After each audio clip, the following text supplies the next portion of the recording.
আসসালামু আলাইকুম। সাদিয়াস ঘর সংসার ব্লগ থেকে আমি সাদিয়া।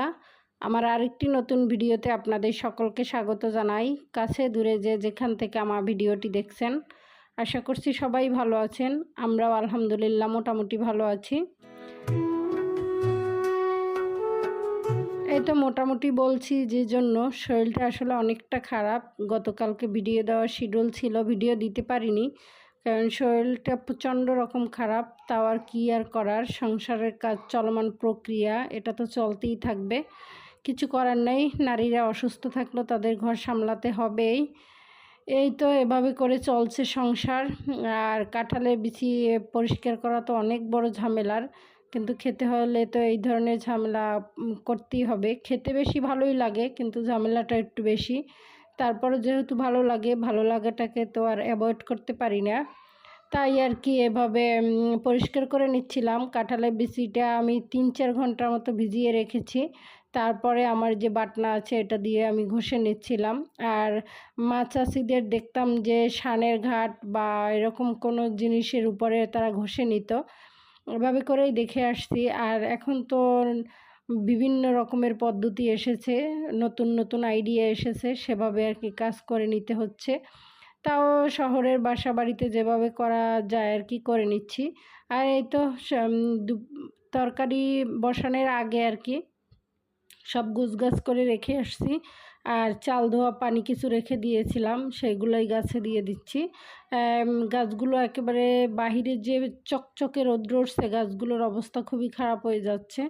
রৌদ্রে একেবারে গাছের পাতাগুলো নড়ছেই না, তাই ভাবলাম একটু পানি দিয়ে দেই। আর দেখেন মাশাআল্লাহ কি সুন্দর মরিচ ধরেছে আমার গাছে, খুবই ভালো লাগছে দেখতে। এই তো গাছে পানি দিয়ে দিচ্ছি, তারপর রান্না বান্না শুরু করব। আর এই নয়নতারা গাছটা একেবারে মরেই গিয়েছিল, তারপর আবার ধরেছে আলহামদুলিল্লাহ। এই তো এখন মানে অনেক কষ্ট হচ্ছে কথা বলতে, খুবই খারাপ লাগছে শরীর, তাও কিছু করার নেই। ভয়েস দিয়ে একটু আপনাদের সাথে কানেক্ট থাকার জন্য ভিডিওটি আর কি শেয়ার করব, তাই আর কি ভিডিওটি রেডি করছি। এখন আমি অনেকের ভিডিওই দেখতে পাচ্ছি না, শরীরটা অনেক খারাপ। সময় সুযোগ করে সবার ভিডিও দেখে দিব, আপনারা প্লিজ কেউ ভুল বুঝবেন না আমাকে। আমার ভিডিওটি দেখতে দেখতে যদি কোনো অংশ ভালো লেগে থাকে, প্লিজ একটি লাইক দিয়ে আমার পাশে থাকবেন। আর যদি আপনি আমার চ্যানেলে নতুন হয়ে থাকেন, চাইলে আপনি আমার চ্যানেলকে সাবস্ক্রাইব করে আমার পাশে থাকতে পারেন। আর যারা এই কাজটি করেছেন তাদেরকে জানাই অসংখ্য ধন্যবাদ। তারপর রান্নাবান্নায় চলে এসেছি। এখানে ফ্রিজে অনেক দিন ধরে এই মাছগুলো ছিল, খেতে দেখি ভালো লাগবে কি না, তাই আর কি তেলের উপর ভেজে নিচ্ছিলাম। আর কাঁঠালের বিচি দিয়ে কবুতরের মাংস রান্না করব। আর কাঁঠালের বিচি মাছ এবং মাংস যা দিয়েই রান্না করি না কেন ভালোই লাগে খেতে আমার কাছে। আমার অনেক বেশি প্রিয়। কাঁঠাল তো মোটেও প্রিয় না, কিন্তু বিচিটা খুবই প্রিয়। কাঁঠাল না খেলে তো বিচি কীভাবে আসবে। তারপরও যেভাবেই হোক বিচি সংগ্রহ করি। আবার কাঁঠাল তেমন একটা কেনাও হয় না আমাদের বাসায়, কারণ ফারহানের বাবাও পছন্দ করে না। ভিডিওর যে অবস্থা, মাঝে মাঝে মনে চায় যে ভিডিও করাই ছেড়ে দিই, কিন্তু তারপরও ভাবি যে বাসায় থাকি, তাও এটা নিয়ে একটু ব্যস্ত থাকলে হয়তো ভালো লাগবে, তাই আর কি এভাবে ভিডিও করা বা কানেক্ট থাকা। নাহলে ইচ্ছেই করে না যে ভিডিও করি বা ভিডিও এডিট করি, ছেড়ে দেই। খুবই কষ্ট হচ্ছে, কারণ কোনো ভিউ হচ্ছে না, সাবস্ক্রাইব বাড়ছে না। আবার আমি সবার ভিডিও একেবারে ফুল ওয়াচ করে দেই, কিন্তু আমার ভিডিওতে দেখা যায় যে তেমন কোনো ভিউ হচ্ছে না বা ওয়াচ টাইমই কাউন্ট হচ্ছে না। কি করার, আমি তো মানুষকে নিঃস্বার্থভাবে আর কি দেখতেছি। নিঃস্বার্থ না, যেহেতু আমার ভিডিও যারা দেখে আমিও তাদের ভিডিও দেখি, কিন্তু প্রত্যেকের ভিডিওই আমি ফুল ওয়াচ করি, কিন্তু আমার ভিডিওতে দেখা যায় এরকম খারাপ অবস্থা। তাও কি আর করার, মনেই চায় না। তারপরও কি করব, বাসায় বসে থাকি, কোনো চাকরি বাকরি করতেছি না, নিরিবিলি আছি, তাই ভাবছি এটা করলে হয়তো ভালো লাগবে বা সময় কেটে যাবে। এভাবে করেই আর কি ভিডিওতে আসা, তাও চলছে।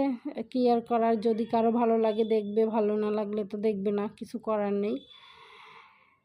তো মাছগুলো ভাজা হয়ে গিয়েছে, এগুলো আমি তেলের উপরই ভেজে নিয়েছি।